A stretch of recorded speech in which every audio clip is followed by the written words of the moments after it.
বিমান বিধ্বস্ত হওয়ায় মাইলস্টোন স্কুলের যে শিক্ষার্থীরা মারা গিয়েছেন তারা কি শহীদ হিসাবে গণ্য হবেন কিনা।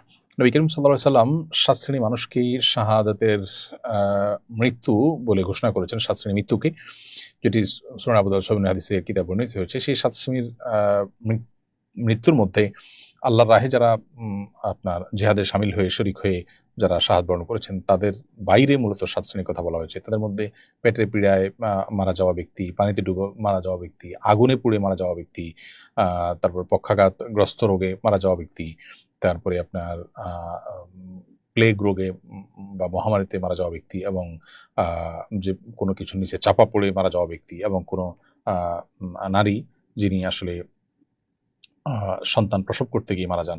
এই ধরনের মৃত্যুগুলোকে নবী সাল্লাল্লাহু আলাইহি ওয়াসাল্লামের হাদিসে শাহাদাতের মৃত্যু বলা হয়েছে। এই যে বিষয়গুলো, এর মধ্যে আপনার বিমান বিধ্বস্ত হওয়ার ঘটনা আমরা